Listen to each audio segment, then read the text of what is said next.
President Trump, there was a lot of concern about this during the campaign. A question that only works today. Are you a dictator on day one? No. I can't imagine even being called that. No, I believe in the sanctity of the vote. The Democrats didn't because they cheated like dogs, but I believe in the sanctity, and this was too big to rig. This last election was just too big to rig. A dictator on day one.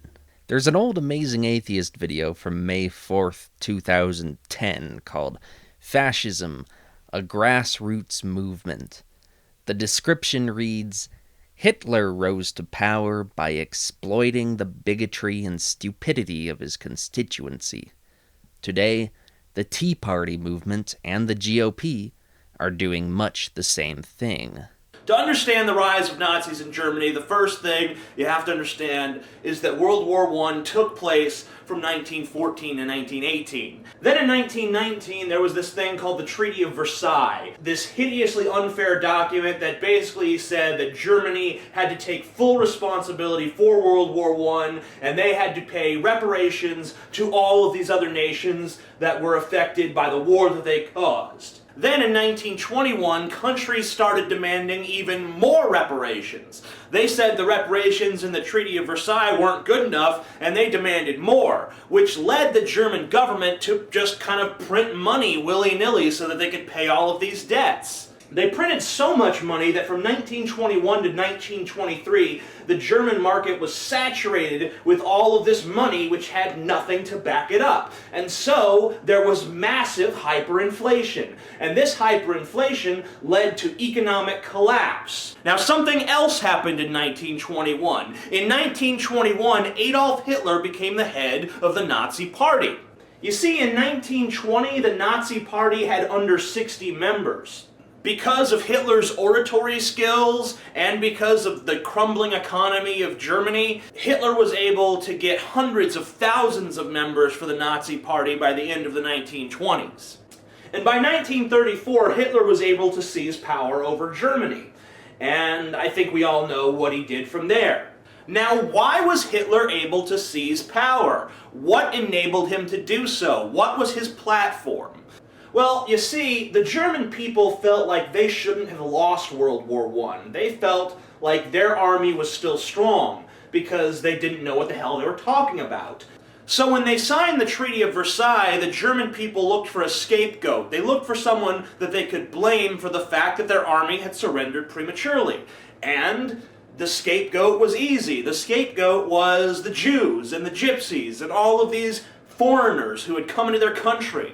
Similarly, the economic collapse that took place from 1921 to 1923, they blamed that on the Jews as well. So what was Hitler's platform? It was basically, fuck the Jews. We gotta get rid of these Jews. We gotta make Germany pure because they are the ones who are fucking us up. They're the ones who are making us sign these bullshit treaties. They're the ones who are raping our economy. We gotta get rid of them.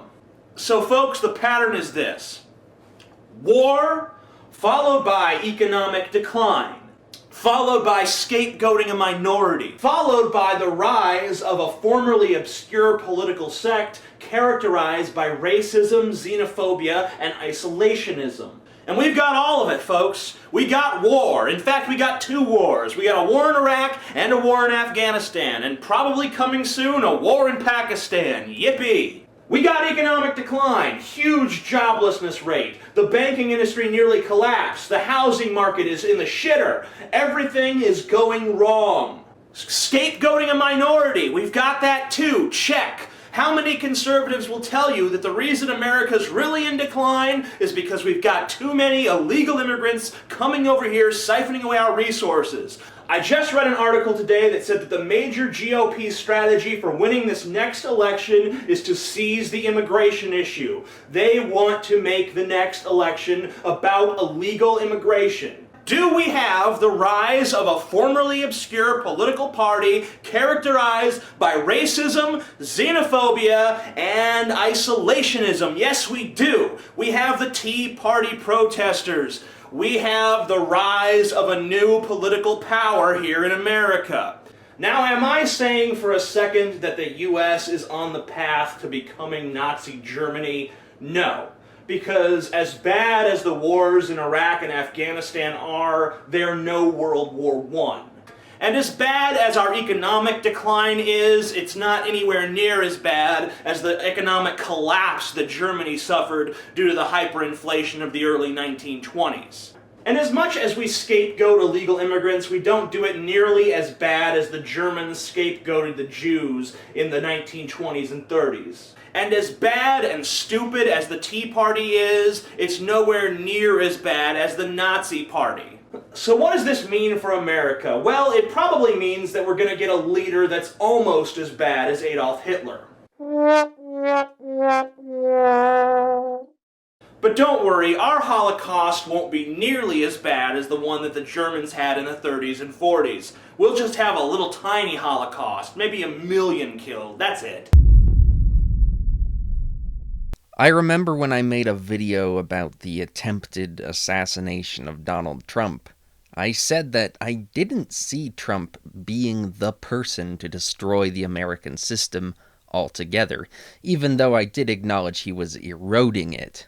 Originally, when all the libs were crowing about how they hate Trump, I kind of didn't take it all that seriously, and I thought that they were kind of whining and being melodramatic and hysterical about this idea that Trump is going to destroy democracy. And I still don't think that Trump is going to destroy democracy in this country. But there is a thing that I've noticed in history where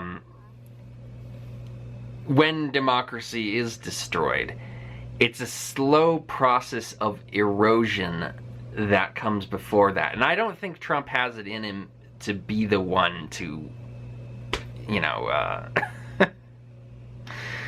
to slam the mallet on the desk and declare democracy over. I don't think that that's necessarily his role in this scheme. But I think that no one in our time has done more to erode democracy than he. That was because I was judging him on his first term, which really wasn't very different from a standard Republican presidency. Now, I stand corrected. When I revisited this Amazing Atheist video 8 years ago, I thought it was quaintly amusing that the American Hitler TJ predicted all those years ago turned out to be the host of The Apprentice. It seemed like a comically innocuous resolution to this dire prediction. A punchline to a joke, we could say. But now, looking back at it after 15 years, I am astonished by how perfectly he predicted our current situation. Donald Trump took the Tea Party under his wing and did exactly what he should have done if he wanted to win. Exactly what the Republican strategists were urging since 2010, which is, not coincidentally, the same year Donald Trump first met Steve Bannon. Scapegoat the Mexicans and emphasize America's victimhood. He correctly realized, alongside Bannon, that Americans want to be told that they're innocent. They don't want to consider themselves the cause of their own problems. Since the Democrats serve the same wealthy patrons as the Republicans, very few Democrats actually have the freedom or the inclination to mount an attack on anybody except the Republicans. This is one way in which politics resembles pro wrestling. The faces attack the heels and the heels attack the faces, but they're all serving Vince McMahon. Politics today, and you'll hear me say that to the crowd today, politics today is pro wrestling. It is pro wrestling, and you know what I mean by that? I mean by that the Dems and Repubs in front of you and in front of the public is going to tell how they hate each other and how they're different, but as soon as the cameras go off in the back room, they're all going out to dinner together, and they're all buddies cutting deals. It's just like pro wrestling. In front of the public, we hate each other, we're going to rip our heads off, but in the locker room, we're all friends. Are you suggesting professional wrestling is fake? I'm suggesting politics is fake. Democrats generally do not address the substance of our problems at its source, the wealthy donor class that they serve. So the party with fewer scruples has a very easy road ahead of them, a scapegoat with no protection. Hitler rose to power on the back of his own intrinsic dignity. Such a thing is very Prussian, and it's a little bit too scary for most Americans. An American can, however, be sleazy. It's a more slick road to power, and while most Republicans have found it a challenge to maintain their dignity, Donald Trump was the genius who realized that this was a losing proposition. Dignity is not something you earn, it's something you declare. That is the American way. And that's why nobody but Donald Trump could have been the perfect choice for America's first dictator. A dictator on day one. While Hitler possessed his intrinsic dignity, that is, when he wasn't out of his mind on meth, the only thing intrinsic about Donald Trump is his post-truth position. Hitler might have been convinced of some bad ideas, but at least he was convinced of them. Donald Trump exists in a forever changing state of expediency. With Trump, not even an illusion of truth can carry water for him. It's something beyond that. He is able to be whatever you want him to be, or more accurately, whatever he wants to be. Do you remember when Marilyn Manson said, "I say it is and it's true"? My world is unaffected. There is an exit here. I say it is and it's too cool. There is a dream inside a dream. I'm wide awake the more I see. I'll understand when I'm dead. He was saying this as the Antichrist superstar, a powerful dictator who resolved to lead America to its destruction by feeding America's worst instinct, stupidity. Ever since I studied biblical Antichrist lore, I have become more and more convinced that Donald Trump is the Antichrist. Not literally, but the parallels are so strong that it bears mentioning. Donald Trump does seem to have usurped even Jesus himself in significance to his followers, and I guess MAGA is the word we're using to describe this quasi-religion that is formed around him. It's beyond the point where we can just say things like, "Here's the thing. I fucking hate Trump." This is not normal. It's quite unprecedented. And again, it's this guy. Green Acres is the place to be. Farm living is the life for me. Land spreading out so far and wide. Keep Manhattan, just give me that countryside. I can never get over how weird that is. You'd never see Hitler doing something like this. Or this.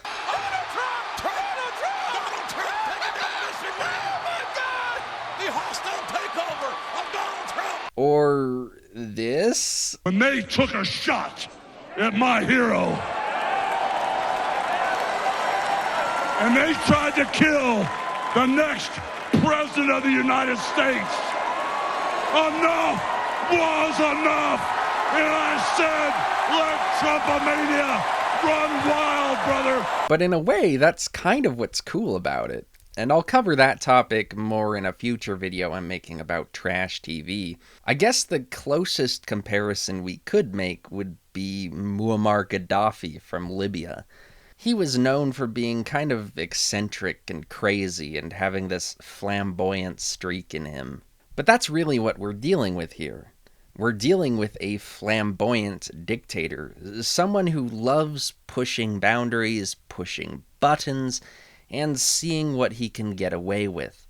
And now that he's been shot, arrested, and convicted of almost 100 crimes, and therefore has nothing left to lose, we're seeing the final fruition of this lifetime of greed, gluttony, and megalomania. It's here, so how are we going to live with it now? I don't think America is on its way to becoming a dictatorship. I think we're already here. I think it's undeniable. I don't know what else you could call this. There's no way you can say Donald Trump is not already a dictator when there are no checks on his power. He has already proven that the courts can't control him. He has already proven that he can choose to ignore any legislation or procedure he wants, no matter how legally binding it is. Nobody really wants to put themselves on the line to stop him, so nobody will stop him.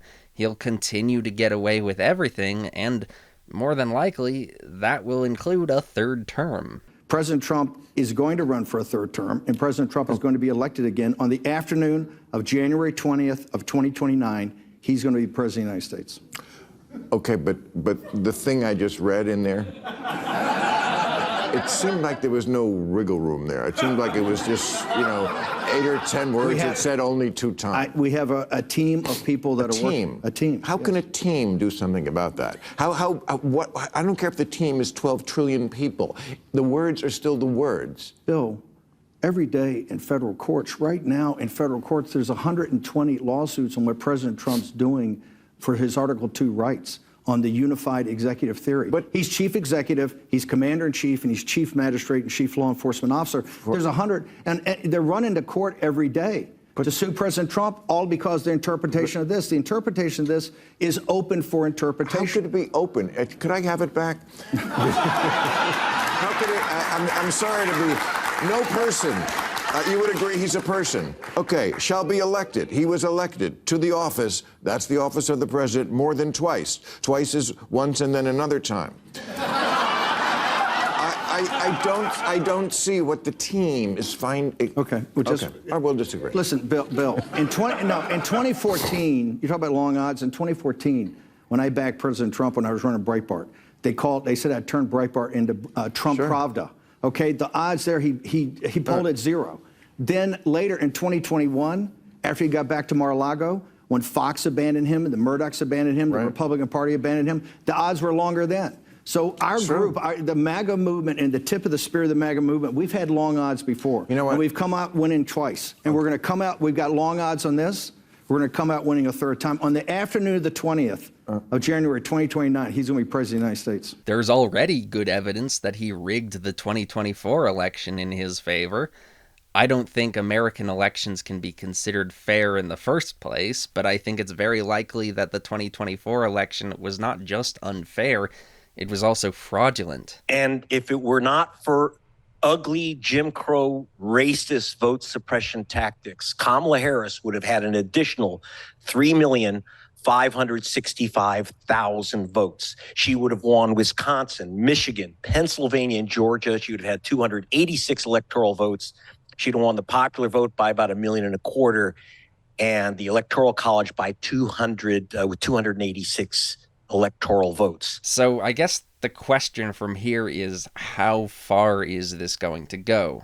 A lot of people on the left are horrified and outraged by the acquiescence that we've seen from all of our government officials, and yeah, probably the worst example of that was when the Supreme Court granted him immunity. That was probably the single biggest blow to the American Constitution. And I would agree that this whole debacle has exposed the already threadbare reputation of the Democratic Party to yet another pounding. But part of me wonders if acquiescence might actually be the smartest strategy for now, even if it's very emotionally unsatisfying, or at least until the next assassin's bullet hits its mark. Because here's the thing.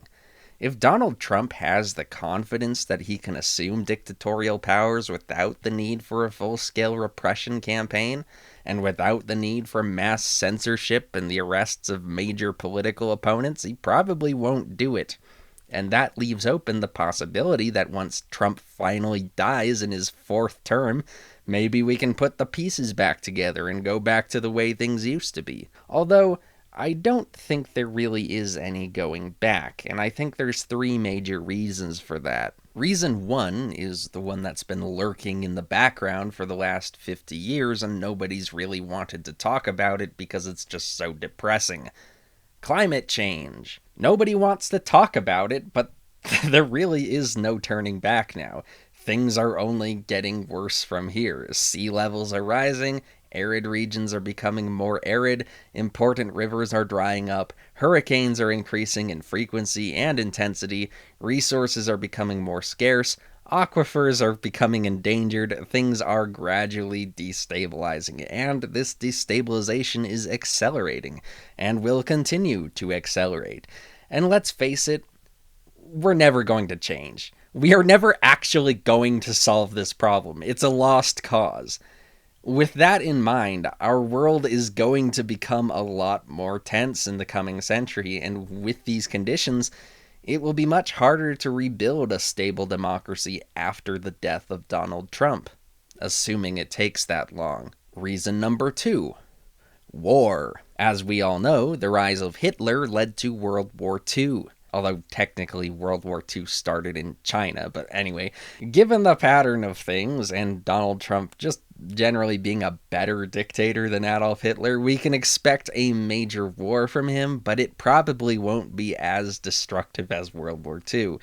And if we're lucky, it won't make it to our shores. However, of all the countries Donald Trump has threatened war with over the last 6 months, including Mexico, Denmark, and Canada for some reason, Iran is the one that seems the most likely and the most imminent. Iran has had a filthy theocratic dictatorship for a long time, but in terms of their foreign policy, overall I'd say they've been pretty reasonable and intelligent.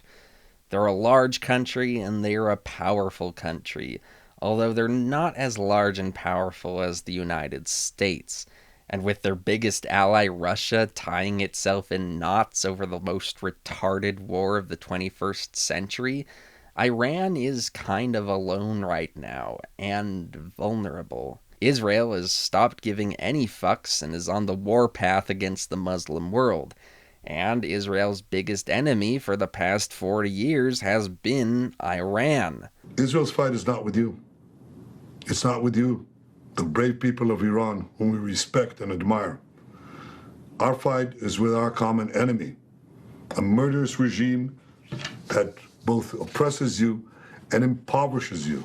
Donald Trump could be Israel's biggest asset in this conflict, and recent events have made it ever clearer that the United States is in the planning stages of a full-scale war with Iran, which could be devastating for the millions of Persians living in that country who already have to deal with living under a regime of psychotic right-wing squares.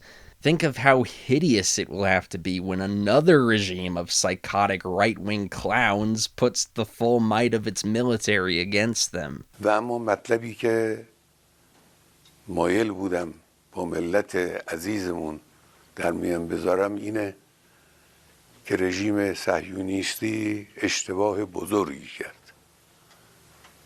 خطای بزرگی کرد.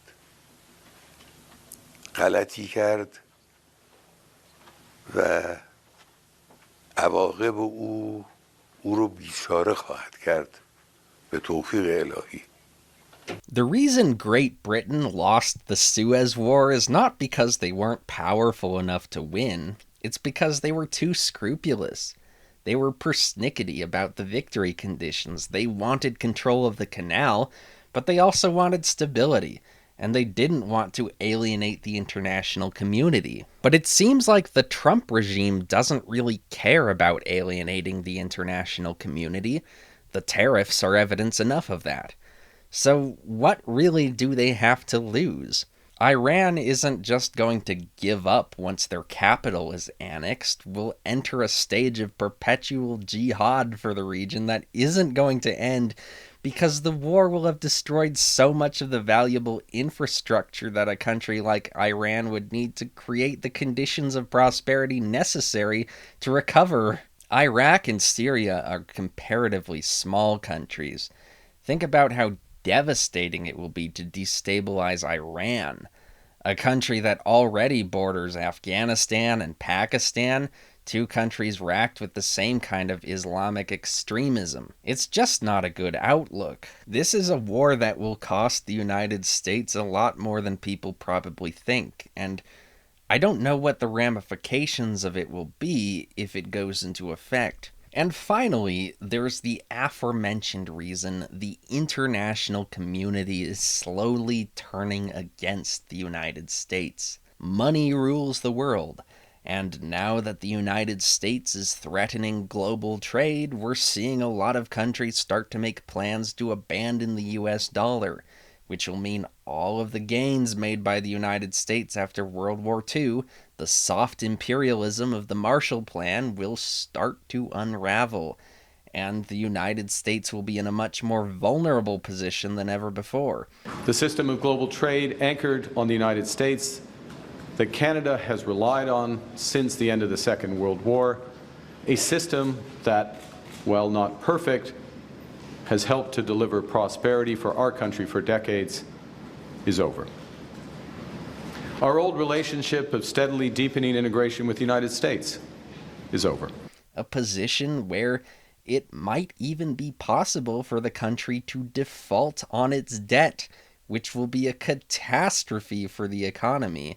That is, a catastrophe on top of other potential catastrophes caused by the nonsensical tariffs. All of this, of course, will only open the door ever wider for a smarter country like China to gobble up all these free assets and become the next superpower. We see the international order being collapsed, not by other forces, but by the United States under Trump.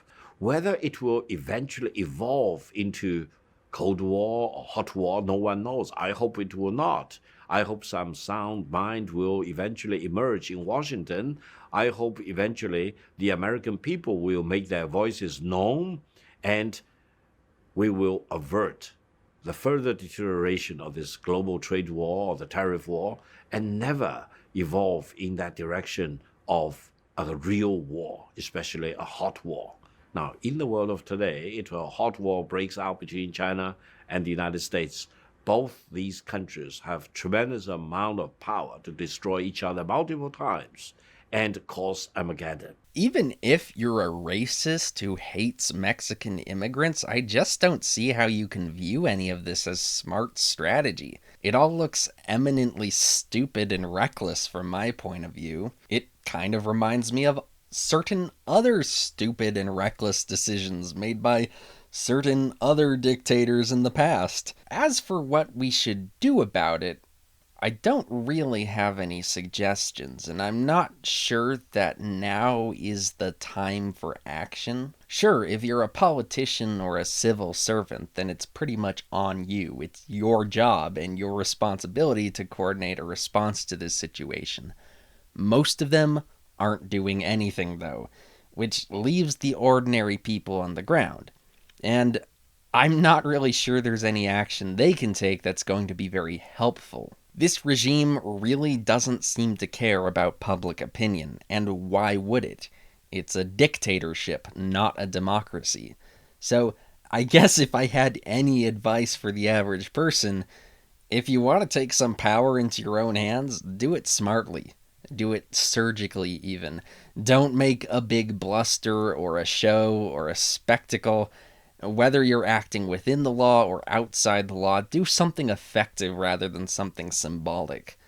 That guy who lit himself on fire to free Palestine, what did he end up accomplishing? Absolutely nothing. On the left, and in online communities I frequent, I see a lot of people who kind of worship the idea of political violence, seemingly without any tact or realism. Whenever somebody like Bernie Sanders or Gavin Newsom condemns the use of violence in protests, you get these Redditors who say things like, "Don't you realize everything good that ever happened in history was because of violence?" Well, sort of, but let's not get carried away here. Politics is already a game of violence. When like political organization is based around who has the ability to force whom else to do what. Even acts of violence which are engaged in legally, if facilitated through the political system, could already be argued to be unjust because they are engaged in through a mode of organization which many people consider to be illegitimate. I don't think there's any way to engage in advocacy for a movement in a nonviolent way. But I feel like the myth that you can do so inherently hampers the left. I can see both sides of the issue, and I do think violence could have an important role to play in this story, but violence for the sake of it, as an expression of frustration with the system that does nothing of any lasting value, doesn't seem to be worth it. All you're doing is getting hurt, but does it actually do anything valuable? Even John Brown before the Civil War, I mean, that guy didn't actually accomplish anything, and yet I see his name get thrown around sometimes as if he's an example of somebody who didn't use nonviolence and actually got stuff done. Got what done? He failed. His whole operation was a disaster. So if you're actually going to do something about this crisis, at least make it well planned, well thought out, something that will have some actual consequences if successful. Otherwise, I just think you're wasting your time and your life. And if you've calmed down a little bit, if you're actually interested in some non-violent solutions to this problem, I'd suggest actually taking the initiative for yourself to invest in community building, as that's the only thing that can really serve as a buffer between the common man and his increasingly turbulent world. Special thanks to our sponsor, Coinbase. I see anarchists as people who love the idea of community but don't actually have the wherewithal to build it. This criticism really only applies to American anarchists, as, Mexican anarchists obviously have done a pretty good job with their community building projects down there. And we've seen similar things in other places historically, like Spain and Ukraine and even in modern Syria. But as far as I can tell, judging by their behavior, as far as American anarchists go, despite what they want you to believe and what they want themselves to believe, they seem to be more interested in destroying things than building them up. Fundamentally, they're lazy. They want to see the system collapse because despite everything they claim to believe about the power of the working man, really, they only see change as a top-down phenomenon.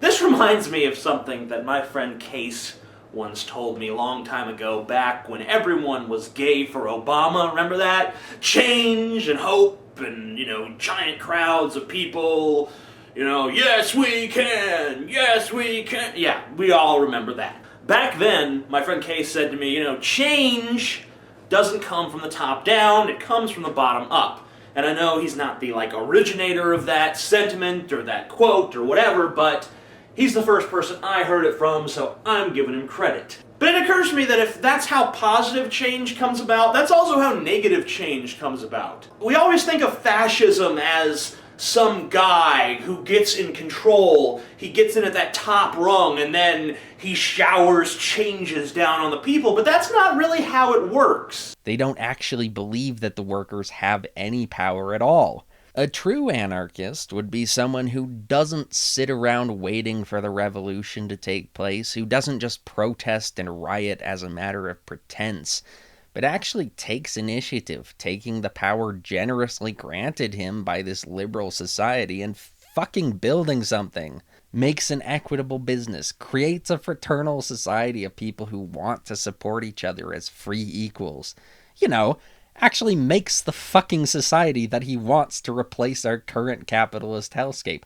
I don't see why more socialists don't do this, other than that they're simply too brainwashed and kowtowed to consider the possibility that they even have the power to do so. More than ever, I think this sort of thing is necessary. So what made you decide to do this? Civil rights movement in the war in Vietnam, and deciding that I wanted to stop complaining and I wanted to try to do something about it. Now, does that mean I'm going to do it? Not really. I'm not an activist, nor am I an anarchist. I'm simply too nihilistic for that. But if you are an anarchist, I urge you to just go for it. Do something, and do something productive, not destructive. Don't fight the power. Show the power that you don't need them. Be like George Bailey or Lionel Barrymore from You Can't Take It With You. Be the American hero from the old Frank Capra movies, because otherwise you're just going to get the same old shit. And it's just going to get worse and worse, and you'll never learn your fucking lesson. We won with poorly educated. I love the poorly educated.